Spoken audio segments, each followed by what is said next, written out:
So we're going to do a little question and answer here. So we've got some questions lined up for you. Yes. Which you've seen in advance, which is always handy. Yeah. So we are going to start with just a real basic question. Yep. Can you tell us a little bit about Eagle's Guard? Yes, I can. Hopefully. Well, as you've been told, the main character is called Aidan, and it starts off with him going about his everyday life as a cloakmaker's apprentice, and he sees something strange in the street and decides to follow it. And this leads to many other things happening, which you'll have to read the book to find out.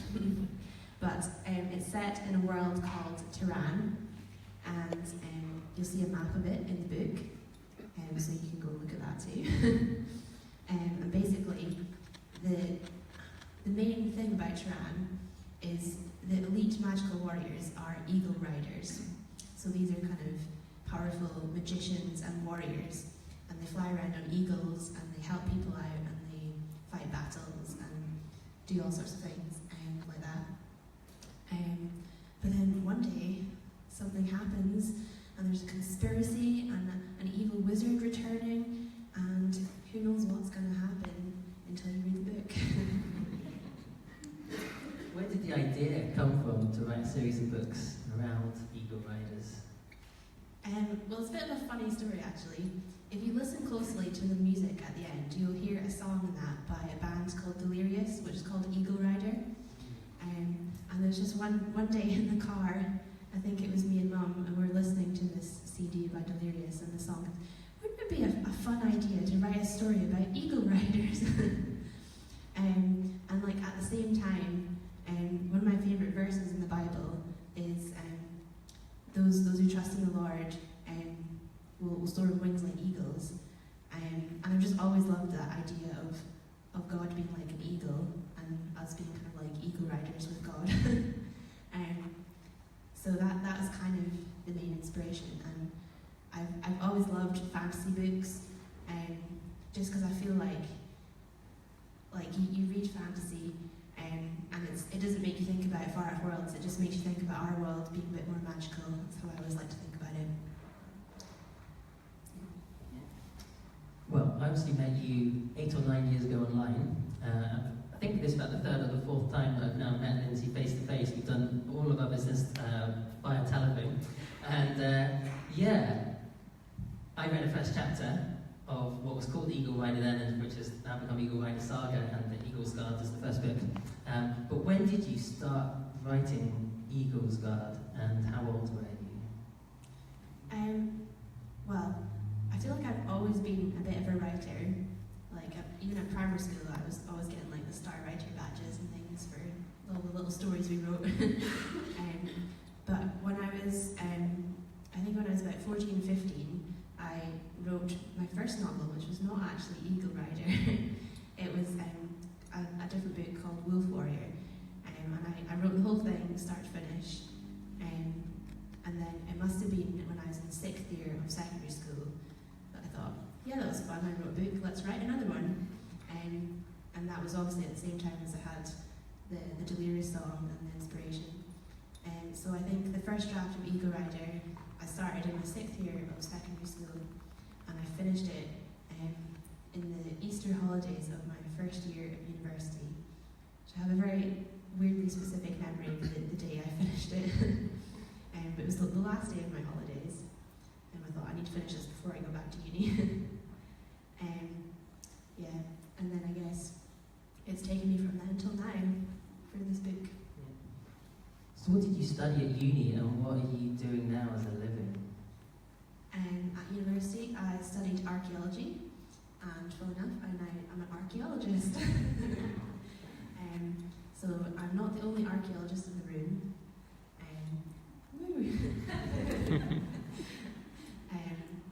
So I dig things up, and I watch machines dig things up, and I write reports and things about archaeology, and we sometimes do fun community projects as well.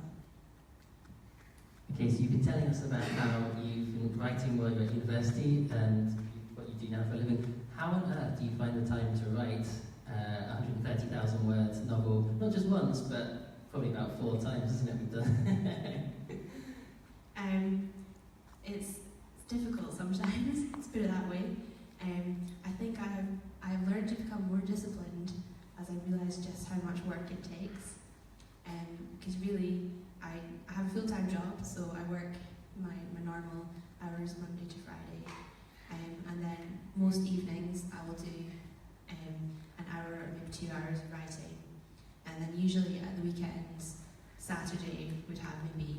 4 hours or so writing.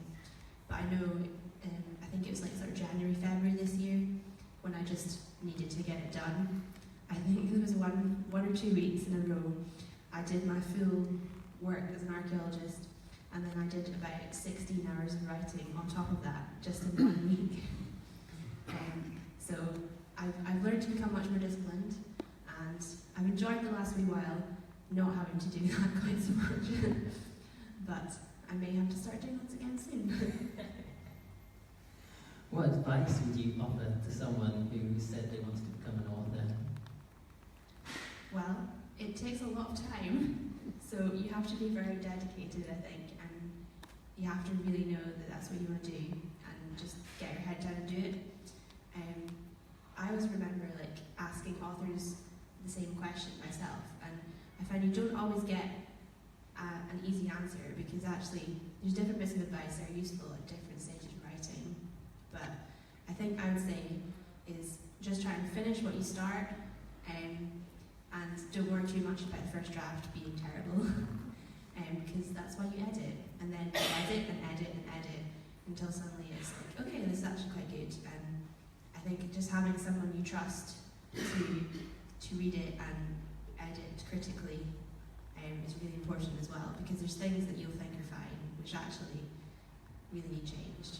And it's about also learning not to be too sentimental. There's definitely some bits in Eagle's Guard that got cut, and I was a bit sad about that, but actually the story's better for it. So yeah, there's so many different things of advice that I could give, but if you want to do it, get your head down and do it. I think it's probably... Sounds good.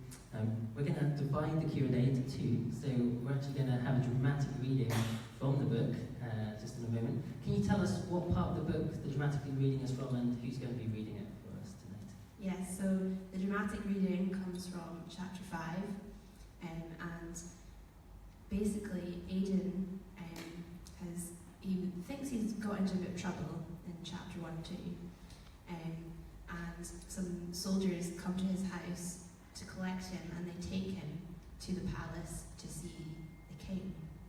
And so basically we're going to pick up the story just as he's arrived in the palace, and he meets a character he maybe wasn't expecting to meet, who's maybe a little bit scary.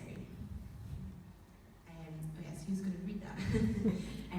So I'm going to invite Elaine up to read, and Elaine is my long-term SU team leader, so another SU connection here, and she's going to read for us.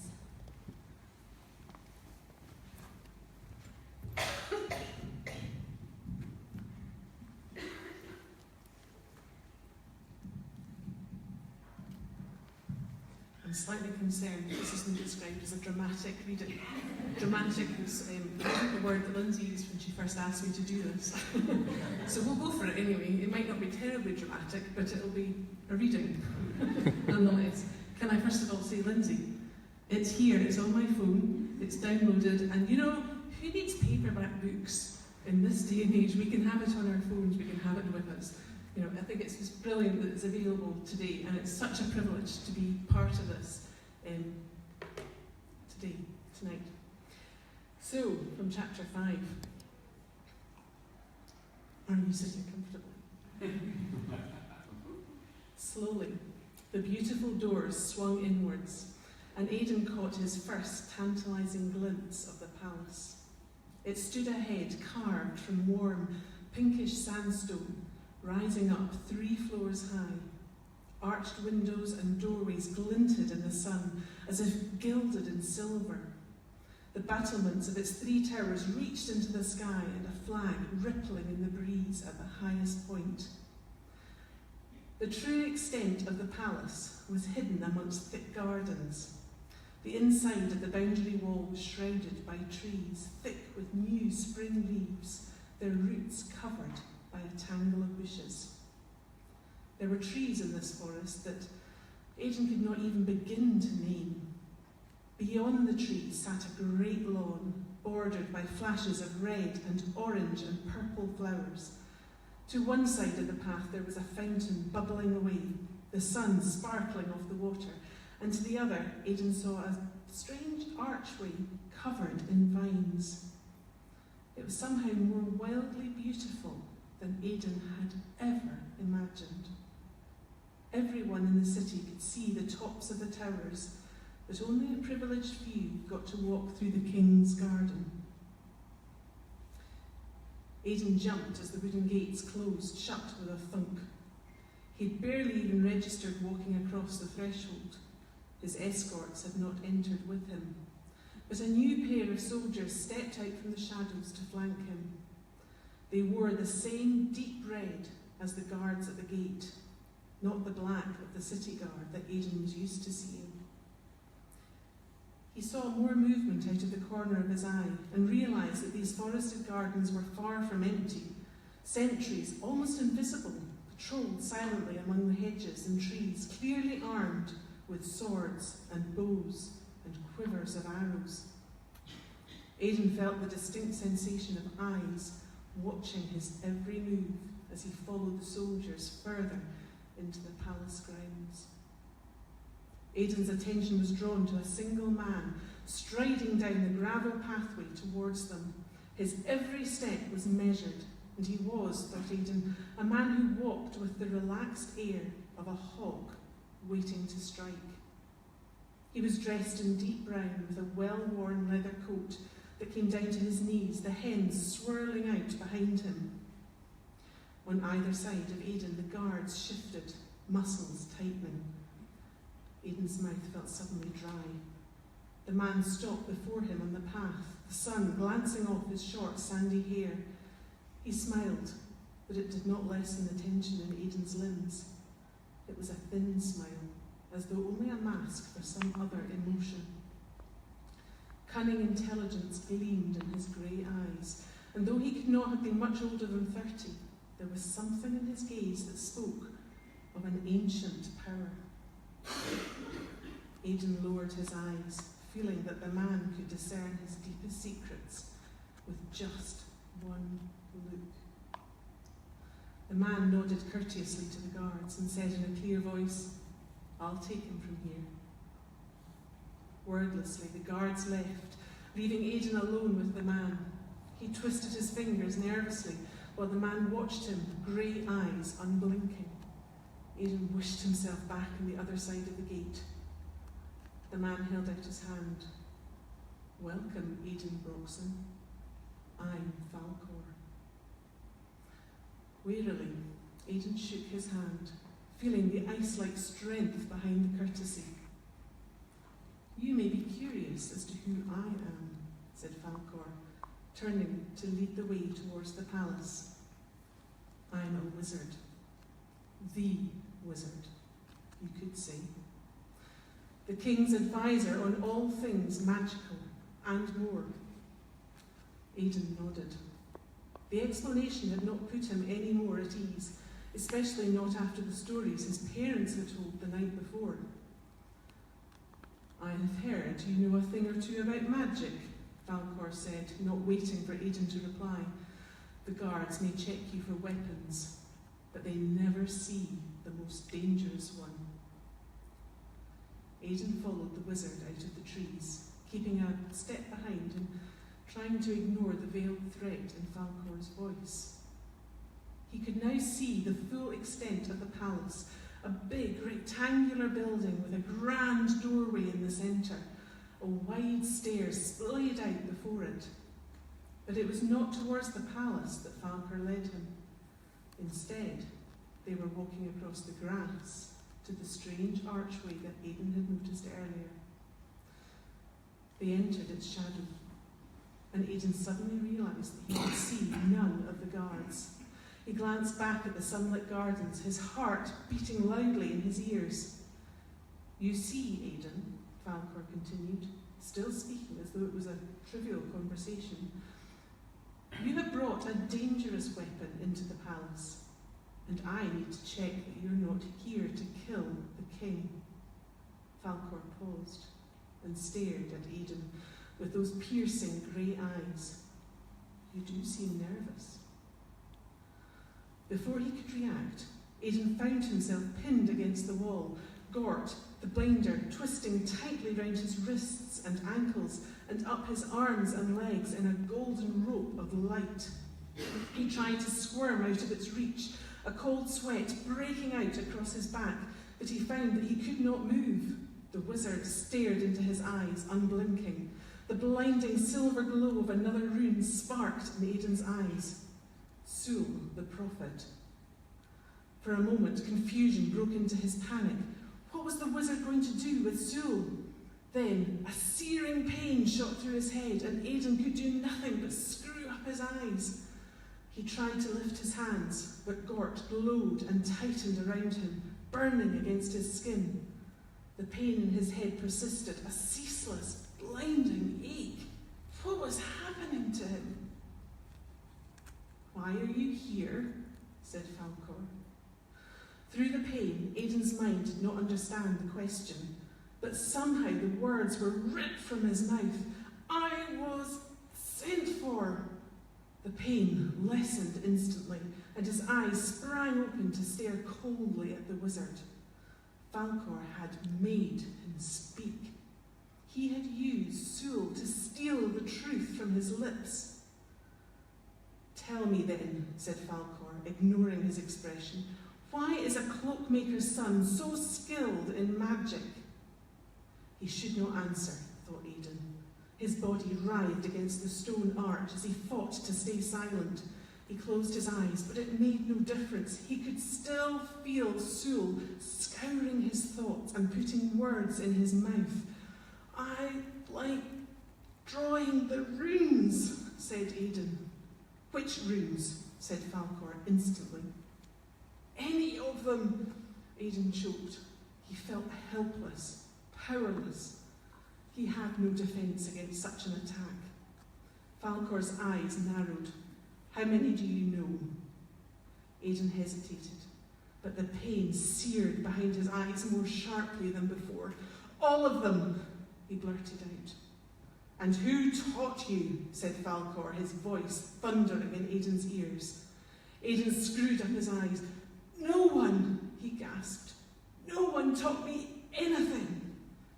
"Impossible," Falcor whispered. "How did you learn to use them?" "I taught myself," said Aidan defiantly, before Sul could steal his words. He opened his eyes to face the wizard. Falcor considered him, searching Aidan's face for the truth. Aidan met his stare and gulped, but he refused to drop his eyes. Then, as suddenly as the pain had come, it vanished. Falcor released him without warning, and Aidan fell to the ground, his knees smacking painfully onto the paving stones below. The light of the runes dissipated, and he flexed his arms freely once more. The wizard stood over him, silently watching.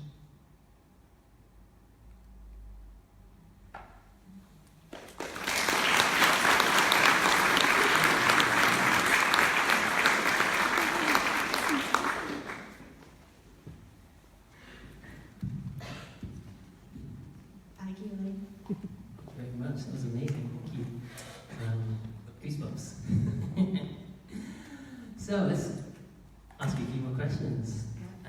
So we met two of the runes there. So we met Gort, the binder, and we met Sul, the prophet. I'm always hesitant at pronouncing these because I'm English, so it's, those ones are the easy ones.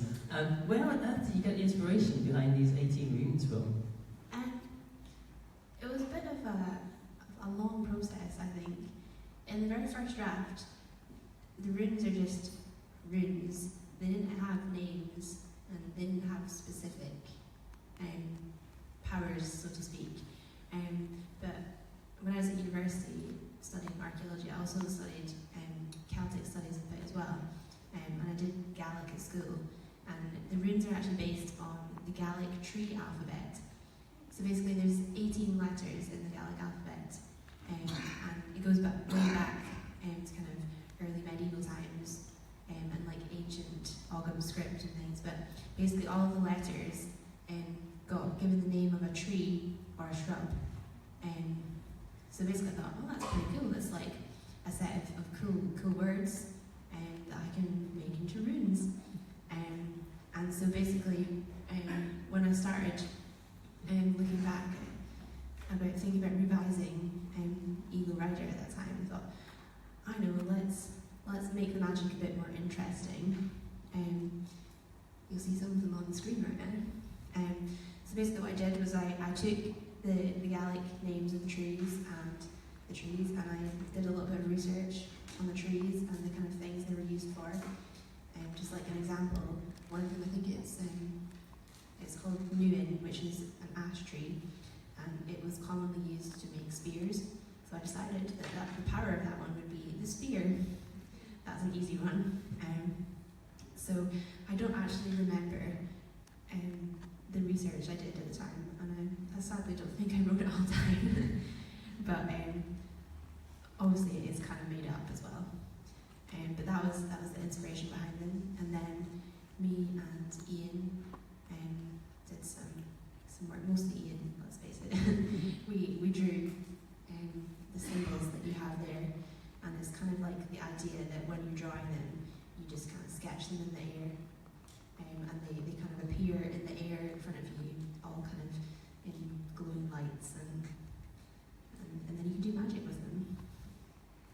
Brilliant. You mentioned Ian in terms of the runes.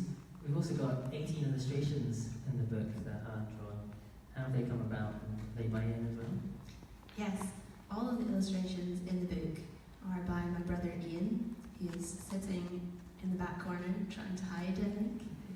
And I think it basically came about that, like, even before Eagle's Guard, Eagle Rider was ever going to be published, Ian thought he would draw me a birthday card one year, and he drew a scene from the book, and he gave me this card, and instantly I was like, oh, that's the scene when such and such a thing happens, which I won't tell you because it would be a spoiler. So he drew me this birthday card, and then the next year I got another birthday card of another scene, and then it's continued. And then last year I think I had a little sort of comic strip featuring the characters from Eagle's Guard. And yeah, even this year it was pretty epic. I received a set of character bookmarks, which are in the PowerPoint somewhere if you look for them later. They're on the screen. So that's just a wee selection of some of the character bookmarks. Yeah, so basically from that we always thought, oh yeah, let's get Ian to illustrate the book. And I think it's probably been a learning curve for both of us as to how to illustrate a novel.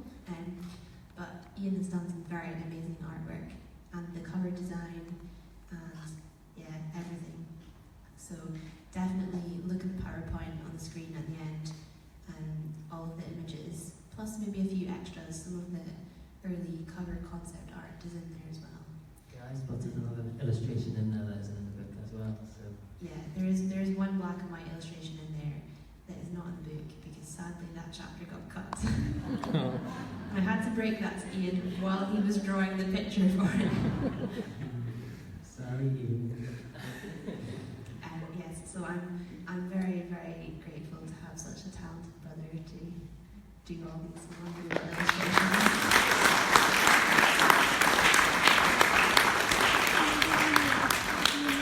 So the paperback copy of the book comes with all 18 illustrations plus the map of Tehran and the runes, images of the runes. And so does the ebook. So if you're buying the ebook as well, then all the images are on there. And if you don't know this, you can actually double tap on an image in an ebook and it will bring it up full screen and you can zoom in, zoom out. And so you can actually look at some of the detail of some of the images, particularly the first image at the end of the first chapter. If you zoom in on that one, you can actually spot one of the characters up on one of the floors of the building. It's just great detail, isn't there, to them. It's amazing. Lots of hidden details if you look closely. Yeah. Do you have a book too planned? It's like, after what was your inspiration? This is my most asked question, I think. yes, because this says Eagle's Guard, Book 1 of the Eagle Rider Saga, so I've made it, I've put the pressure on myself to write Book 2, and you'll probably all want Book 2 because there is maybe a little bit of a cliffhanger at the end. Just a small bit. Yeah. So yes, Book 2 is currently being planned in my head, and once these book launches are over, we'll probably start getting written. And I'm really, really hoping it's not going to take 4 years again to write it. But yes, I have the original Eagle Rider draft that I did way back was expanded upon, but I've not actually used up all of the material from that original draft. So I have a fairly good idea of where Book 2 is going, if not Book 3. But we'll get to that soon. And that's when we decided to expand. Instead of calling the first book Eagle Rider, we decided to call the saga Eagle Rider, didn't we? So Eagle's Guard is book 1. Book 2 title? We're hoping, unless it may change, let's not say it's going to definitely be this, but I think it's going to be called Eagle's Path. And then hopefully book 3 will be called Eagle's Destiny. Sounds really epic. And when do you think this will be ready? That's what my wife keeps asking me, like, it's just constantly bugging, like, when do you think the next book's going to be ready? She can't handle cliffhangers. Well, I'm hoping that, I think the first book is such a learning curve when you're learning to write, so I'm hoping that I will have learned a lot, and that book 2 will be a lot quicker to write, so hopefully less than 4 years. But as we said before, I have a full-time job as well as being an author, so obviously I would like to get it out there as soon as I can. I suppose that kind of feeds into my final question here then, is if people want it written faster, then how can we help you sell lots of copies of the book? Yeah, well, I think the easy way to start is to buy a copy yourself. And obviously, as been said, there's ebooks available, and you can get that immediately. Or please sign up to get a paperback copy. What other ways? Yeah, if you know people who like fantasy books, please tell them about it. Because at the moment we're really relying on kind of word of mouth to spread the word. I have a Facebook page. I'm on Goodreads. There's lots of business cards lying about, so feel free to take some, and you can hand them to people who you think might be interested, and they'll have all the details there. If you read the book, please leave a rating and an honest review. Please don't write stuff like, "She's amazing, I know her," because that's not helpful. But if you genuinely enjoy the book, then leaving a rating and a review on Goodreads or Amazon or iBooks or something, that's really helpful. And what else can you think about? I've gone blank. Yeah, Christmas is coming up. Perhaps order a few extra paperback copies for some people you know. And on places like iBooks in particular, you can gift the ebook to others. You can't do that on Amazon Kindle, but you can do that through iBooks. So if you know an avid iBook reader, then you might want to do that. We feel that we've classed it as a young adult fantasy fiction, but we very much feel it's accessible to anyone really from 12 years upwards. You know, if it was a movie, it'd probably just it would get a 12A rating at the cinema. So if you've therefore got teenagers that you know in your life that are really avid readers, then again, it could be a really good gift for them. Well, that is the end of our questions. So thank you very much, Lindsey, for answering all these questions. Let's give her a round of applause for